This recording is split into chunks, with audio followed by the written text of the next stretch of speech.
Minhas saudações aos alunos do curso de formação de sargentos. Vamos dar continuidade aqui no nosso segundo vídeo aula. Desculpa se tiver algum barulho aqui, que o movimento está um pouco intenso aqui, pode ser que prejudique, mas vamos tentar solucionar esse probleminha de áudio. Vamos continuar então com nossa aula, com o capítulo 2 da nossa apostila do curso de criminologia. O capítulo 2 ele vai trazer um pouco sobre discussão acerca do autor do delito frente ao paradigma etiológico. Então nós vamos fazer esse estudo. Nosso vídeo aula aqui ele vai pontuar aquilo que mais importante tem no nosso capítulo 2. E nós vamos começar com essa discussão de pontuar o autor do delito e o paradigma etiológico. Como é que se dá esse parâmetro entre os dois. Então primeiro a gente tem que entender, quando a gente fala em paradigma etiológico, eu tenho que entender o que é esse paradigma etiológico, correto? Então paradigma, ele traz consigo a ideia de padrão, de uma regra geral. Essa é a ideia do paradigma, de um modelo, né? Dentro de uma comunidade científica, de estudo científico, ele pode ser entendido como uma doutrina, né? Um posicionamento doutrinário, né? Uma tese. Então essa é a ideia de paradigma. E quando a gente fala etiológico, essa palavra etiológico, ele vem de uma busca de descobrir as causas do crime. Então, paradigma etiológico é um conjunto de esforços, né, de estudos, né, de posicionamento doutrinário a respeito de se entender o que leva o indivíduo a cometer o crime. Então, essa é a grande busca da criminologia, esse paradigma etiológico. Por que esse questionamento? Por que determinados indivíduos estão predispostos a cometer crime? Essa é uma busca na criminologia, dentro desse paradigma etiológico. E várias foram as doutrinas etiológicas que se preocupavam, né, com essas condições que podem conduzir o indivíduo a ter esse comportamento desviante. Muitos são as doutrinas existentes buscando explicar, olha, quando a pessoa tem um comportamento desviante por tais razões. Então vários foram os pesquisadores, estudiosos que buscaram trazer uma resposta para essa questão. Esses estudos etiológicos que visavam encontrar essas condições que levavam o indivíduo a cometer um delito, né, esses estudos aí se valem objetivamente das normas e regras preconcebidas em uma sociedade. Então não tinha esse entendimento. Uma sociedade ela tem regras preconcebidas, né? E a partir do momento que o indivíduo não aceita essas regras, que tem um comportamento contrário a essas regras, ele será considerado como um indivíduo anormal. Então quem aceita as regras na sociedade é normal. Aqueles que se contrapõem a essas regras socialmente aceitas, ele é considerado anormal. Logo, esse indivíduo considerado anormal é um indivíduo desviante, delituoso, delinquente. Então, o indivíduo delinquente ele fere as regras que a sociedade tem como estabelecidas, pré-estabelecidas como normal. Então, essa é a figura desse indivíduo desviante. Então, nós já temos daí a concepção que existe sujeitos que são considerados normais e sujeitos considerados com comportamento desviantes, ou seja, anormais, delinquentes. Então, senhores, com essa ideia de que nós temos alguns indivíduos com comportamentos considerados normais e outros indivíduos com comportamentos considerados anormais ou desviantes, nós temos a origem, né, dessa ideia de defesa social, porque a sociedade ela passou a enxergar esses indivíduos com comportamento anormal como pessoas que poderiam prejudicar aquela maioria que era tida como comportamento normal. Então nós temos a origem dessa ideia de defesa social.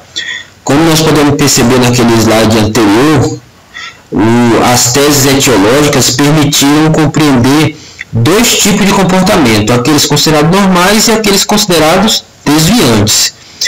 Quanto ao comportamento tido como normal, não há razões para preocupação, uma vez que é normal, atende o que a sociedade é aceitável dentro da sociedade, não há preocupação, pois não atinge a sociedade. Porém, aqueles comportamentos desviantes vai de encontro com os interesses coletivos daquela maioria, daquela sociedade. Daí os motivos, né, desses comportamentos, esses que eu digo, os anormais, né, essas condutas serem estimuladas, né, intituladas como crime. Né? Então esses comportamentos anormais, desviantes, eles foram intitulados como crime. E a partir do momento que passam a ser considerados crimes, eles afetam essa sociedade. E atingindo essa sociedade, né, é necessário que ela procure uma forma de se proteger.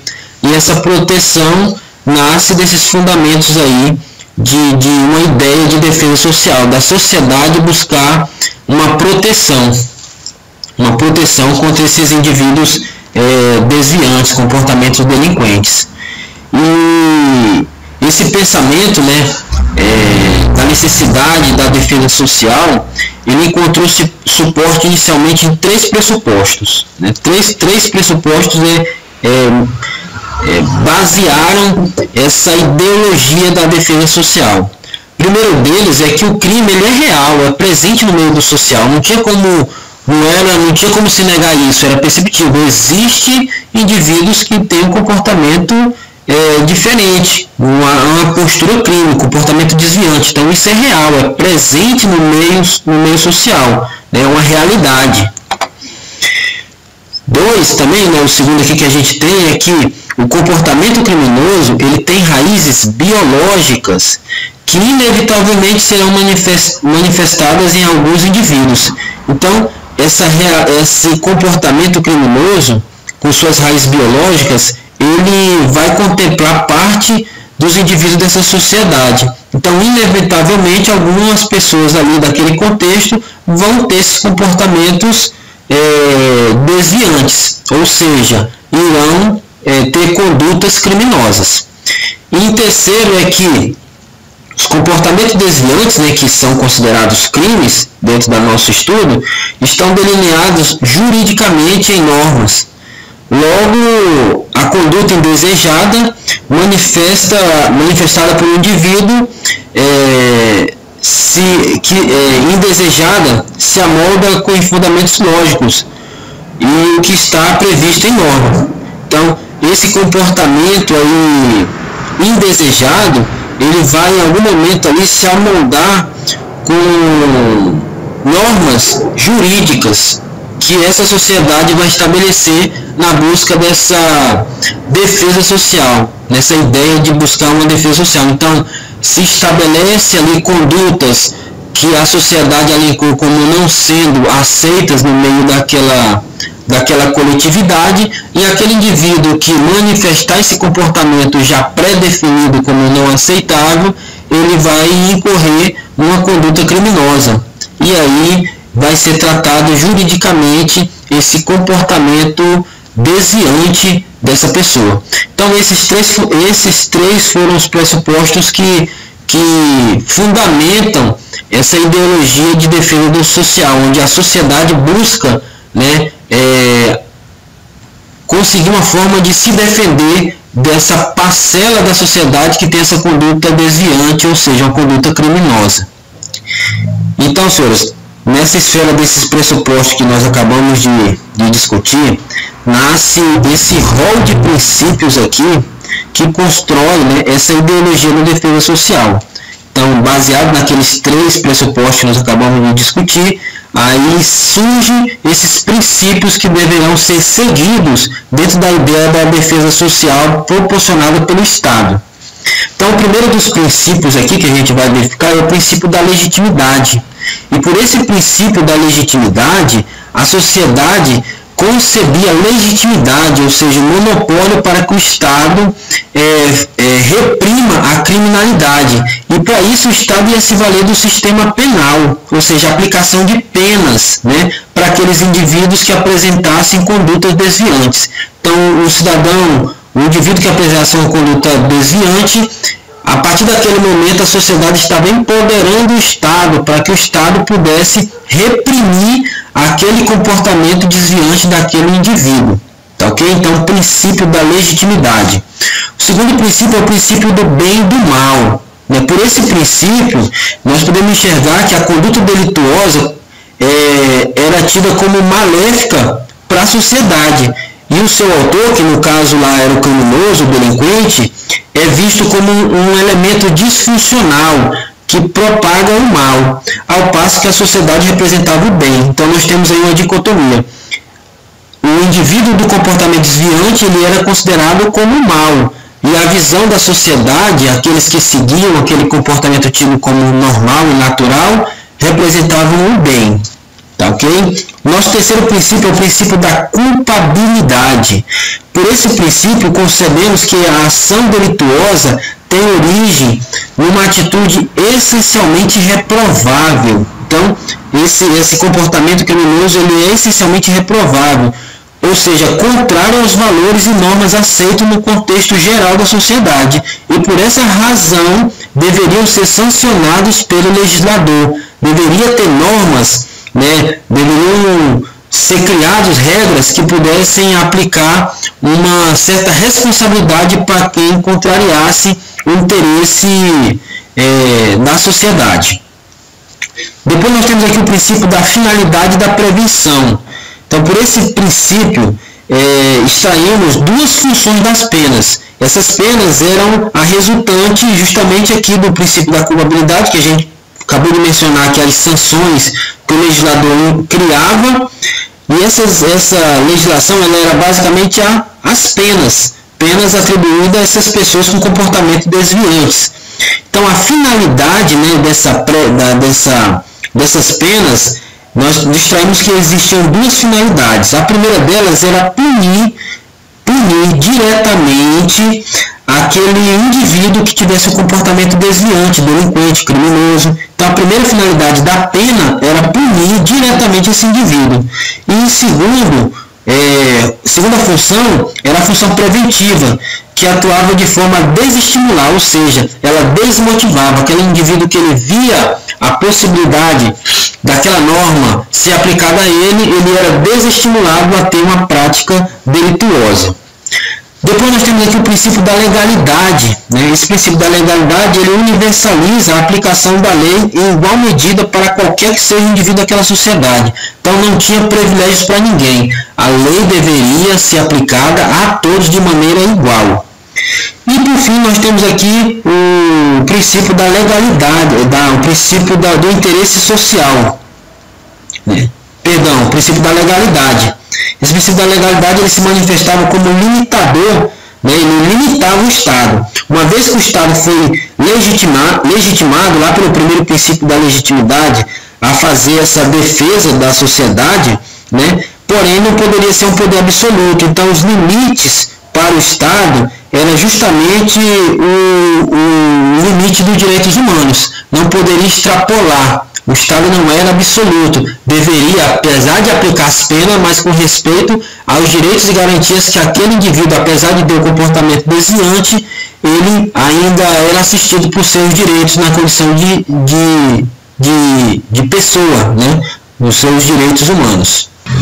Por fim, senhores, o último desses princípios que fundamentaram a ideologia da defesa social proporcionada pelo Estado, nós temos aqui o princípio do interesse social e do delito natural. E por esse princípio, compreendemos que o direito penal ele visa a proteção dos interesses comuns a todo cidadão. Então, esse é o objetivo dessa aplicação do direito penal pelo Estado. Porém, a gente pode perceber, né, que tem sanções que para aqueles que mesmo não afetando diretamente, né, existe a aplicação de sanções para indivíduos que mesmo ele não atingiu diretamente determinado cidadão, a conduta dele atinge o contexto social como um todo. É o caso, muitas vezes, de delitos voltados contra as normas econômicas e políticas de uma determinada sociedade. Então, ele não atinge específico uma pessoa, mas ele atinge todo o interesse social com aquela conduta praticada por ele. Então, assiste ainda dessa forma também a aplicação do direito penal como forma de atingir a ideia da defesa social, defesa de toda a sociedade. Então, senhores, nós nos voltamos agora para o estudo, dentro do nosso programação aqui, o estudo da microcriminologia. Eu chamo a atenção dos senhores para que estejam atentos a diferenciar. Mais à frente nós vamos falar sobre a macrocriminologia, porém existe aí uma diferença entre ambas.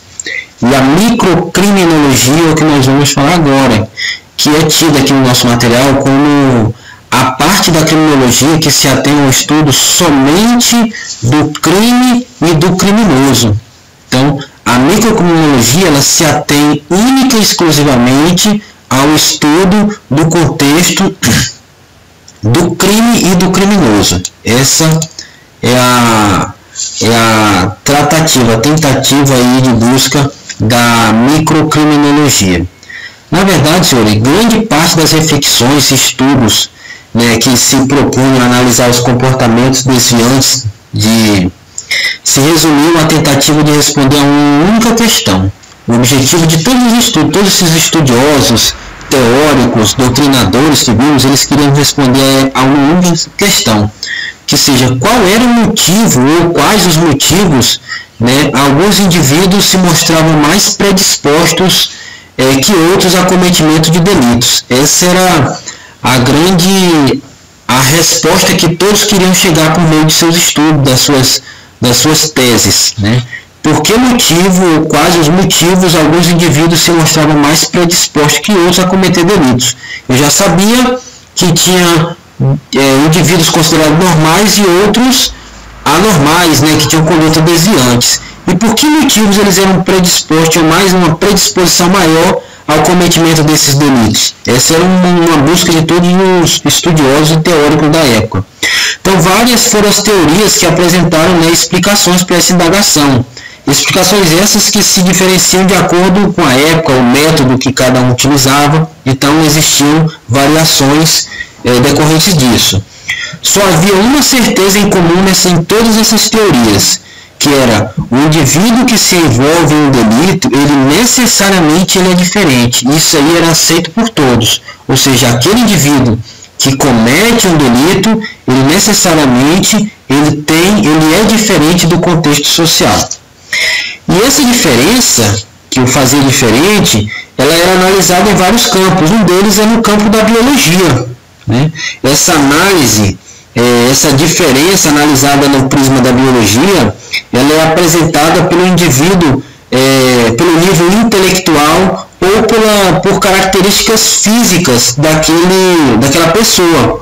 E todas essas características que o diferenciavam, que o tornavam ou não mais predispostos ao cometimento de delito, elas eram uma carga hereditária que ele trazia de um histórico familiar.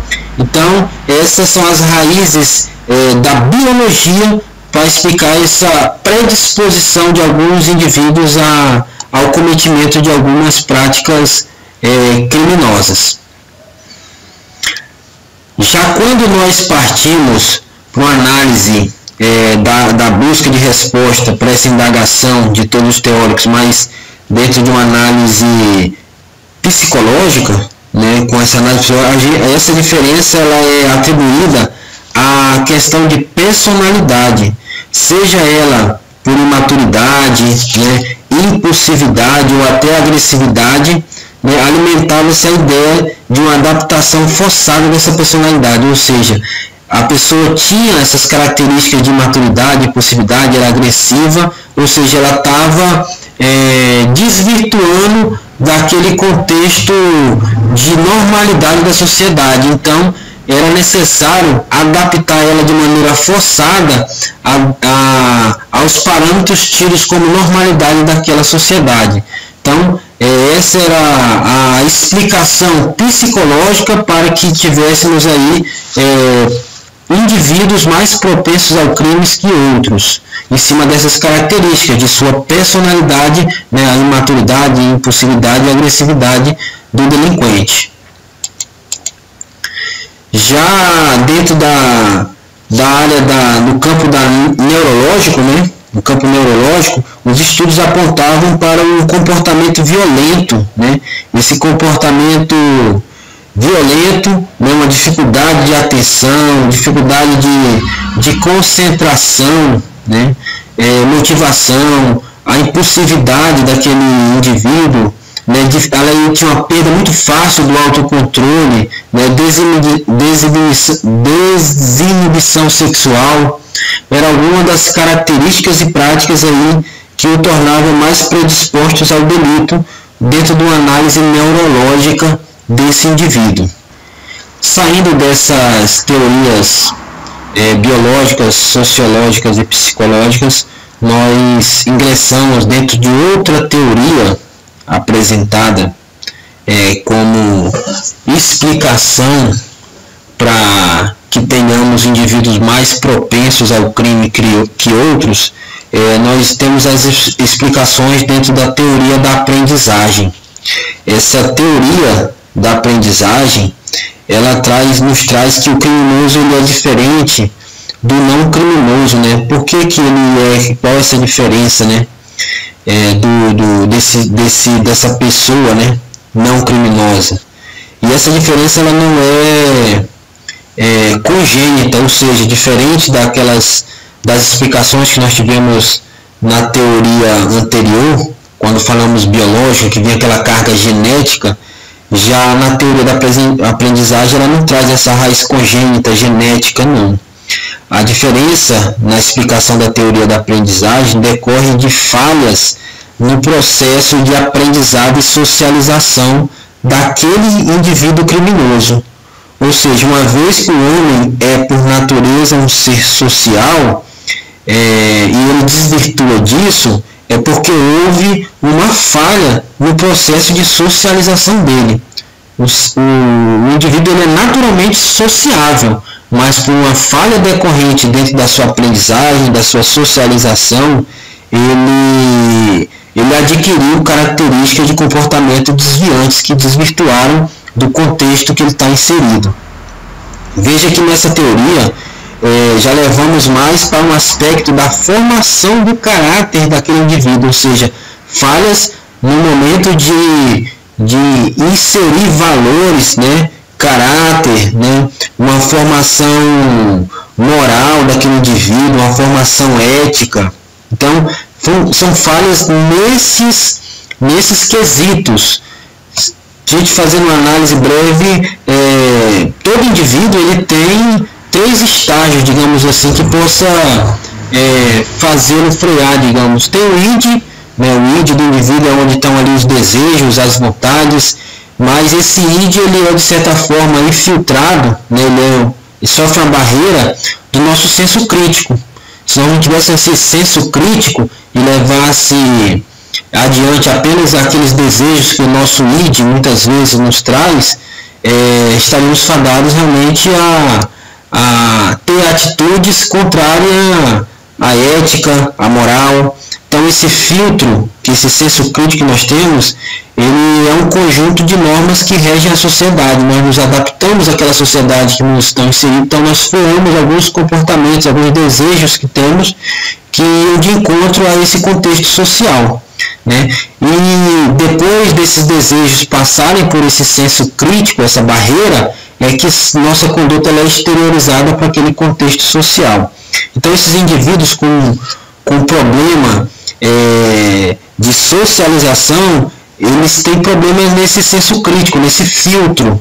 Logo, eles exteriorizam condutas que vão direto do seu id, daqueles desejos diretamente, e podem incorrer aí em comportamentos desviantes.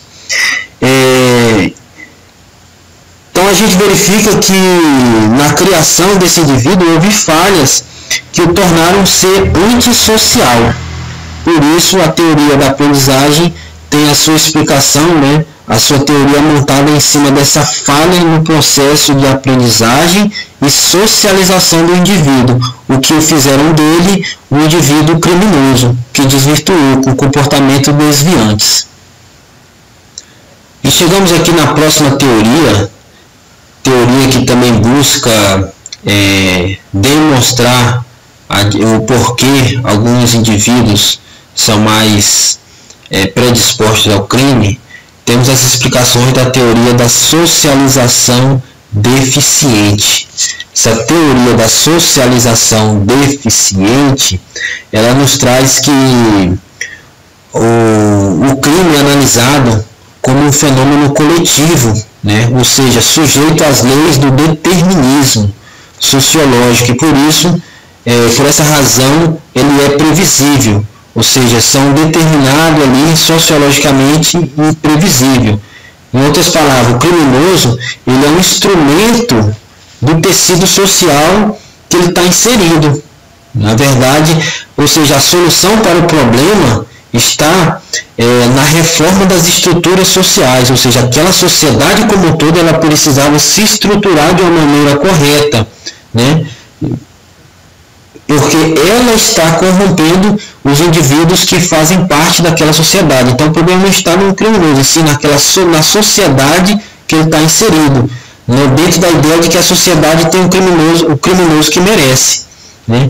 Porque a própria sociedade que quando corrompida, ou seja, desestruturada, que quando não fornece para aquela pessoa o exercício dos seus direitos fundamentais, quando não gera para aquela pessoa um estado de bem-estar social, que é desejo de todos, que quando não oferece para aquela pessoa condições para que ela se desenvolva e crie com dignidade seus familiares, e que ela passa então a criar o seu próprio criminoso, não atendendo essas necessidades básicas do indivíduo, ela finda por gerar naquela pessoa desassistida, gerar essa motivação criminosa.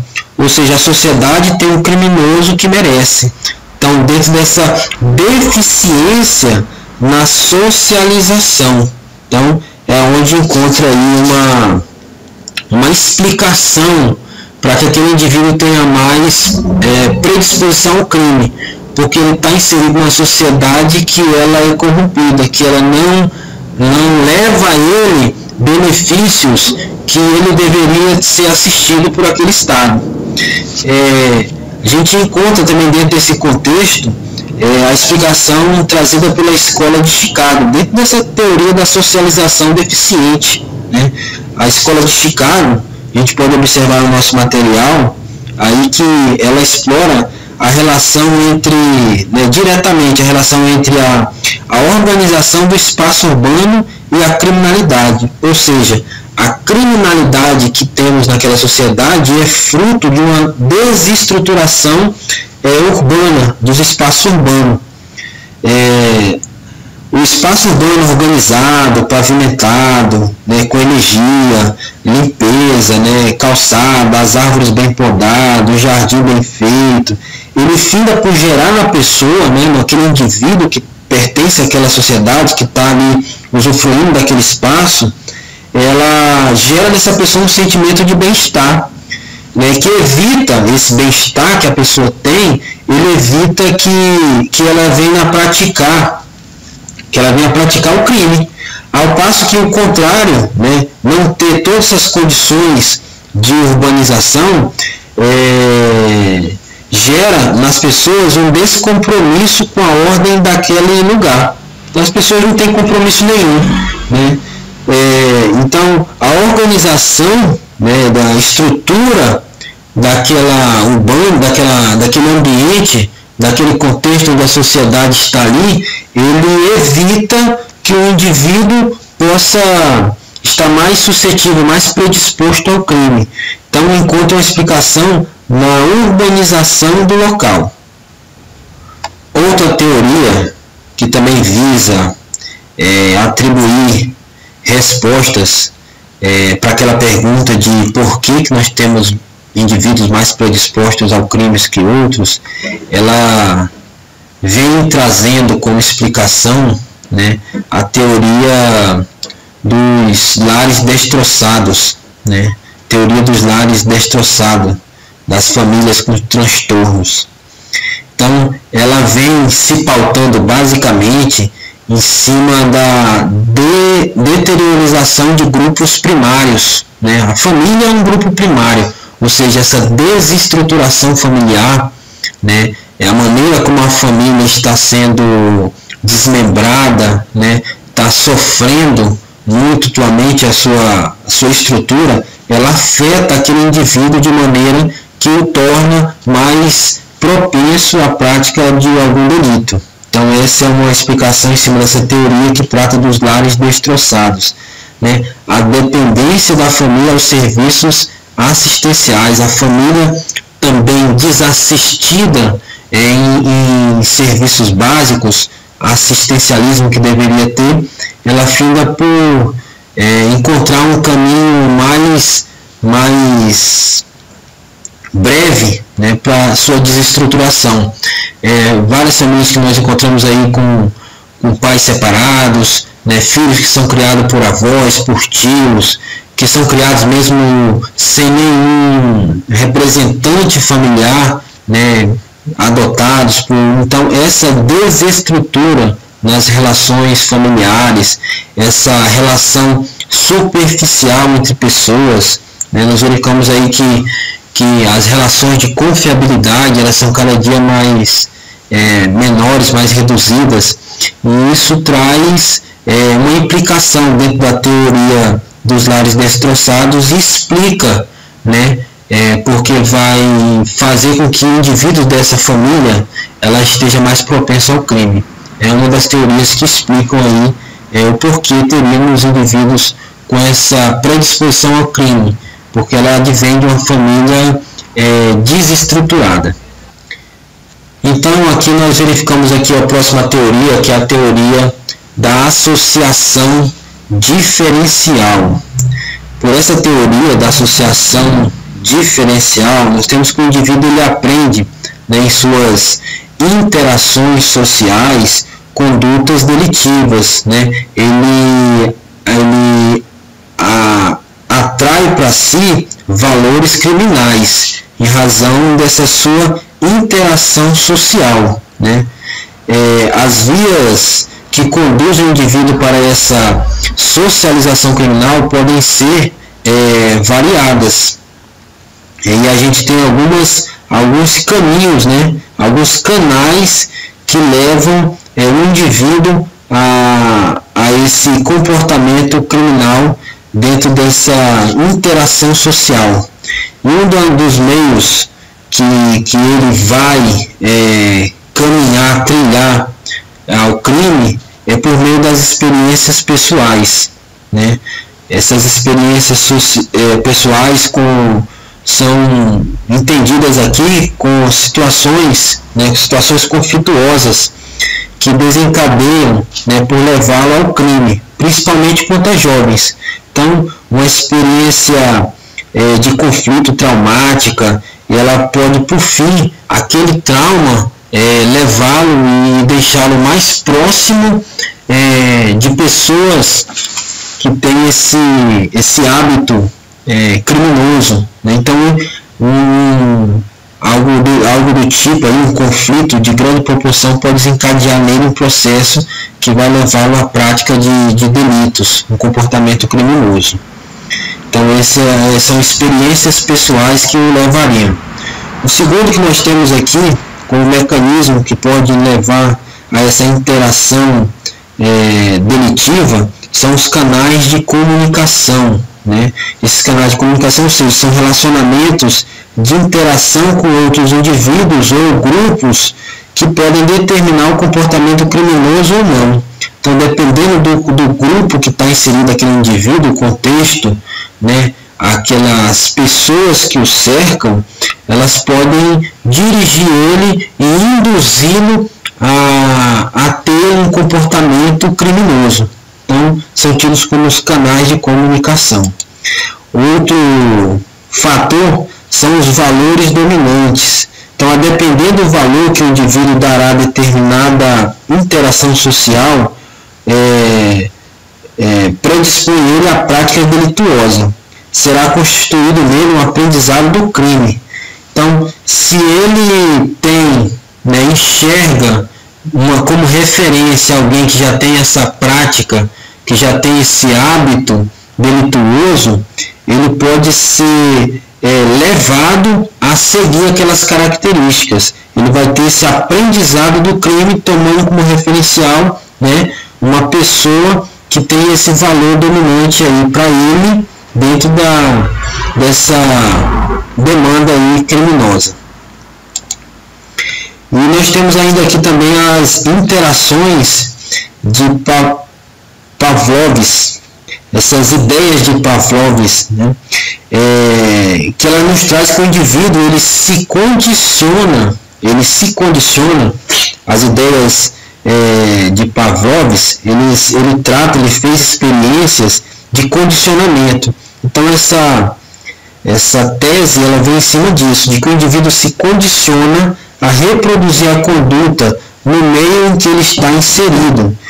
Se esse meio é formado por elementos desviantes, o seu comportamento instintivo reagirá de igual modo. Então, se ele está inserido dentro do meio, de um contexto que apresenta como normalidade esse comportamento desviante, ele vai absorver aquelas informações e ele vai estar condicionado a reagir de igual modo a esse grupo com o qual ele tem essa interação. Temos aí também outro mecanismo, que é a racionalização da atividade criminosa. Por ela, o indivíduo ele racionaliza as práticas criminosas de um modo que tais práticas passam a ser normais. Ele não enxerga um caráter anormal na conduta delituosa. Ele pode até iniciar naquela prática entendendo como algo anormal, mas com o passar do tempo aquilo lá ele não tem um julgamento depreciativo em cima daquela conduta, passa a racionalizar aquilo lá. Para ele aquilo ali não afeta, não traz prejuízo, ele traz aquela ideia, ele acultura aquela ideia, passa a ser uma prática natural, ele faz sem entender o caráter maléfico daquela atitude dele. E por fim, nós temos aqui o estímulo do reforço para comportamentos dominantes. É quase que certo que os egressos, quando a gente pensa os egressos do sistema penal, eles por não encontrarem dentro do espaço social, dentro da sociedade, eles não encontram espaços e mecanismos, não são aceitos dentro da sociedade, eles tendem a retornar ao ambiente onde ele irá interagir novamente com indivíduos que têm os mesmos hábitos delituosos. Então ele esteve preso, cometeu um delito, se buscou a ressocialização, porém esse indivíduo aí, quando ele regressa do cumprimento da sua pena, ele não consegue se infiltrar no meio social, ele encontra resistências, não havendo outra saída que não seja retornar para aquele grupo social que originou ele, da onde ele certamente deve ter aprendido práticas delituosas. Partimos então agora aqui para a teoria das subculturas. A teoria das subculturas, ela admite que há grupos sociais onde o delito não é considerado anormal, ou seja, naquela subgrupo, naquele conjunto de pessoas, eles têm a ideia, compartilham a ideia de que determinadas condutas tidas como crime, naquele meio ali é tido como algo normal. Ou seja, eles têm valores sociais diferentes. Daí, e por esse motivo, serem considerados como uma subcultura, porque eles compartilham, dentro desse conjunto de pessoas, compartilham dos mesmos valores. Valores esses que diferem daquilo que a sociedade como um todo tem a ótica de positivo. Então, essa é a característica de uma subcultura. Pessoas que se reúnem, né, têm essa interação própria com algumas atitudes, com algumas condutas que para a sociedade é anormal, mas que para eles, dentro do contexto social dessa subcultura, é normal. E aí a gente pode pensar vários exemplos, como pensando terroristas. Hoje a gente verifica muito a questão do terrorismo no mundo. São grupos, subculturas que, na visão ótica deles, o comportamento e as atitudes deles são tidas como normais, né, dentro da sua religião, mas que no contexto da nossa sociedade atual é tida como algo anormal. A gente pode citar, exemplo, grupos de extermínio. Então são grupos que se reúnem, têm determinadas práticas que dentro dessa subcultura, desse conjunto, eles compartilham do mesmo pensamento, né, que estão fazendo talvez até um bem para a sociedade, mas que a sociedade como um todo não aceita aquela conduta como correta. Então são teorias da subcultura. Finalizando aqui a última teoria da nossa microcriminologia, nós vamos falar aqui da teoria da anomia. Teoria da anomia. Teoria da anomia, o termo em si, né, anomia, o termo anomia significa ausência de norma.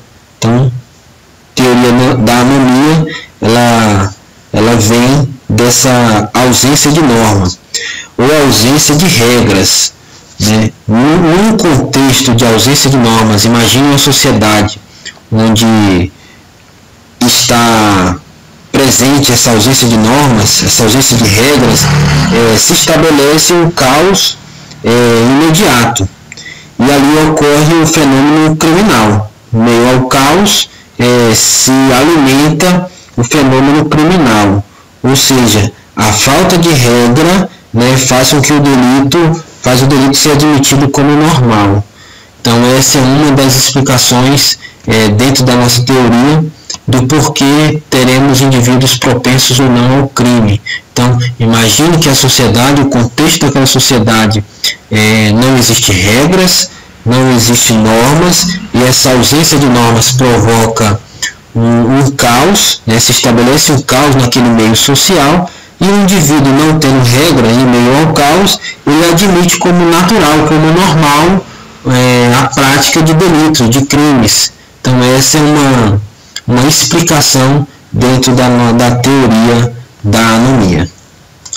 Então, senhores, nós havíamos mencionado antes, quando falamos da microcriminologia, que ela estuda apenas o crime e o criminoso. Já na visão macrocriminológica, ela estuda o crime num contexto geral, não se vinculando apenas ao fato do crime e do criminoso.